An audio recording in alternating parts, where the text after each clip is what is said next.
नमस्कार बंधुरा आमी काकली आपनादेर सकलके स्वागत जानाच्छि फुडिते मुडी चैनेले। मूलो मूलत शीतेर सब्जी एखन सारा बछर पावा जाय।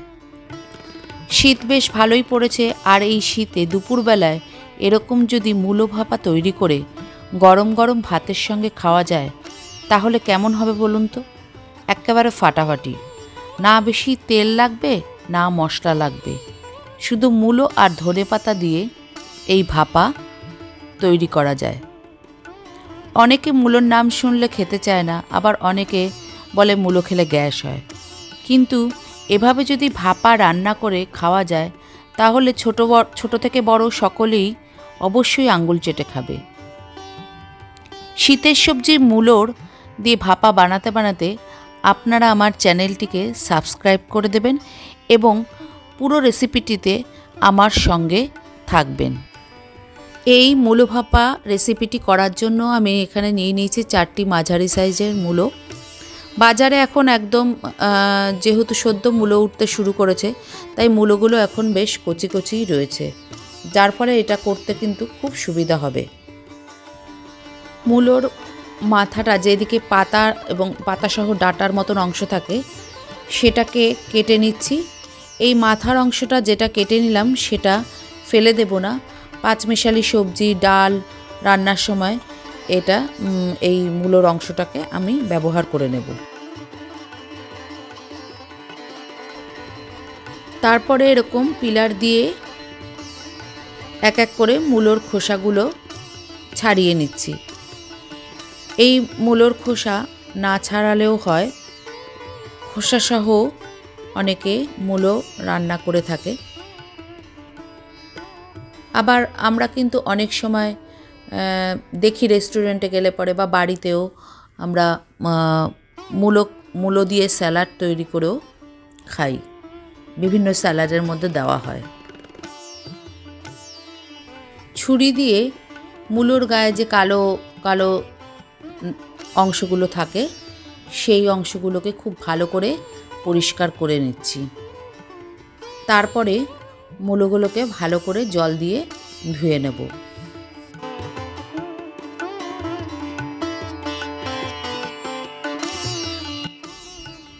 একটা গ্রেটারে এবার মূলোগুলোকে ভালো করে এক এক করে ঘষে নেব। গ্রেটারের যে ছোট দিকটা আছে সেই দিকটা দিয়ে ঘষে নিলে কিন্তু খুবই ভালো হয়। মিক্সিতে দিয়েও বেটে নেওয়া যেত, কিন্তু সেক্ষেত্রে একদম মিহি হয়ে জল বেরিয়ে যাবে, তাই মিক্সিতে না করে এরকম গ্রেটারে ঘষে নিলেই ভালো।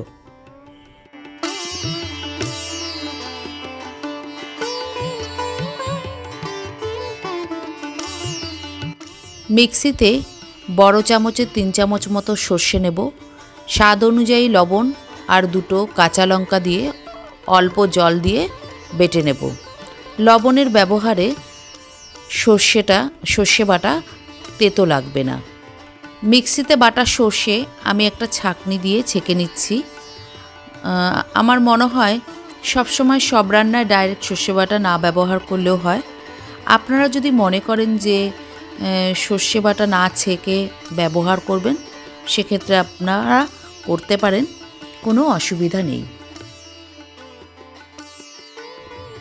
ছেঁকে নেওয়া সর্ষে বাটায় 1 চামচ কাশ্মীরি লাল মির্চ, যেটা আমি শুধু রঙের জন্য এখানে ব্যবহার করছি, আর 1 চামচ হলুদ গুঁড়ো, 1 চামচ সর্ষের তেল দেব।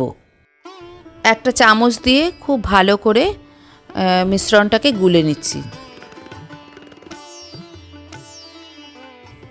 সর্ষে বেটেছি যে মিক্সিতে, সেই মিক্সিতে ধনেপাতা লবণ আর কাঁচা লঙ্কা দিয়ে বেটে নেব। আমি এখানে প্রায় 50 গ্রামের মতন ধনেপাতা ব্যবহার করছি। মূলো ডাঁটা ছাড়িয়ে আমি 4টে মূলো ব্যবহার করছি, তার ওজন প্রায় 200 গ্রামের মতন হবে, তাই আমি 50 গ্রাম ধনেপাতা ব্যবহার করছি। মনে রাখবেন আমি কিন্তু সর্ষে বাটাতেও লবণ আর কাঁচা লঙ্কা ব্যবহার করেছি, আবার ধনেপাতা বাটাতেও দিচ্ছি। সেক্ষেত্রে যখন মূলো ভাপা তৈরি করা হবে স্বাদ অনুযায়ী যেন লবণটা দেওয়া হয়। ধনেপাতা বাটা হয়ে গেছে, এবার ধনেপাতা বাটা একটা পাত্রে ঢেলে নিচ্ছি।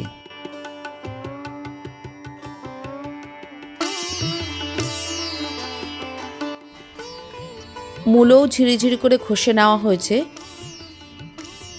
তারপরে এভাবে মূলোর রস চেপে চেপে বের করে নেব, কারণ যদি মূলোর রস বেশি থেকে যায় তাহলে ভাপে রান্নাটা করলে একটু জলো জলো হয়ে যেতে পারে। ভাপাটা একটা টিফিন বক্সে নিয়ে নিচ্ছি ঘষে নেওয়া মূলোর সবজিকে।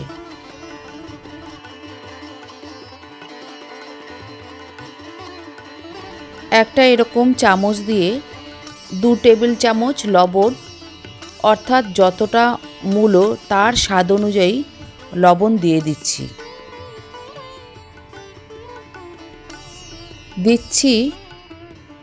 তারপরে সর্ষে বাটার মিশ্রণ, আর দিচ্ছি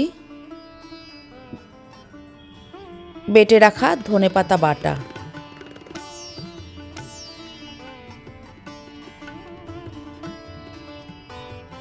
দিচ্ছি 2 টেবিল চামচ সর্ষের তেল।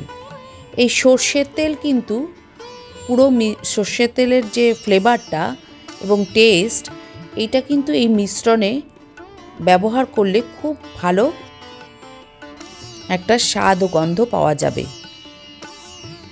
হাত দিয়ে সমস্ত উপকরণগুলোকে ভালো করে মাখাবো। এই মাখাটা হাত দিয়ে মাখালেই ভালো হবে। মূলোর মধ্যে ধনেপাতা ও সর্ষে বাটা খুব ভালো করে তাহলে মিশবে।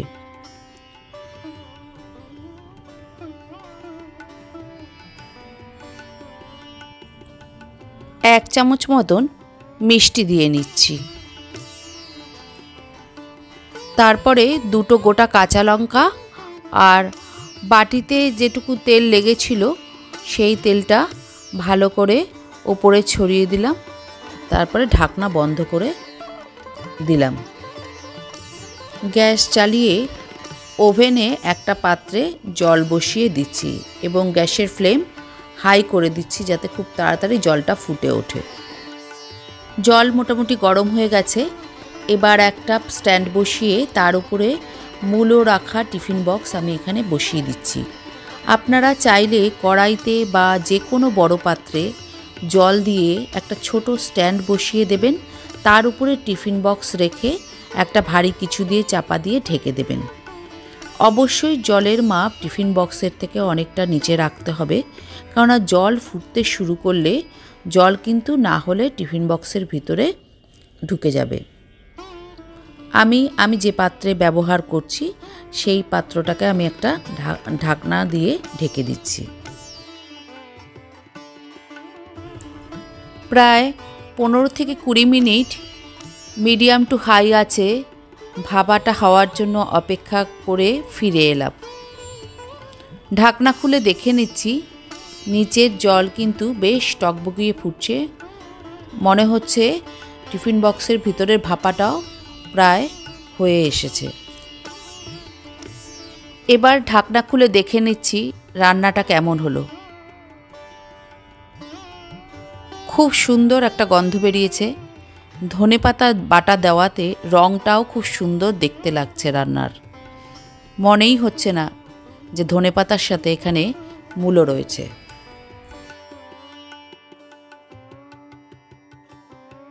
আমাদের মূলো ভাপা তৈরি হয়ে গেছে। একটা বাটিতে তুলে নিয়ে সার্ভ করব। শীতের দুপুরে গরম গরম ভাতের সঙ্গে এই মূলো ভাপা পরিবেশন করুন। দেখবেন এক থালা ভাত খাওয়া হয়ে যাবে এই মূলো ভাপা দিয়ে। সঙ্গে কিন্তু নিজেও খেতে ভুলবেন না, অবশ্যই খাবেন। যদি আমার এই রান্নার রেসিপিটি আপনাদের ভালো লাগে তাহলে অবশ্যই লাইক, শেয়ার, সঙ্গে সাবস্ক্রাইব করে দিতে ভুলবেন না। তাহলে পরবর্তী ভিডিও নোটিফিকেশন আপনাদের কাছে যাবে। ভালো থাকবেন, সুস্থ থাকবেন। আবারও দেখা হবে নতুন কোনো ভিডিওতে। ধন্যবাদ।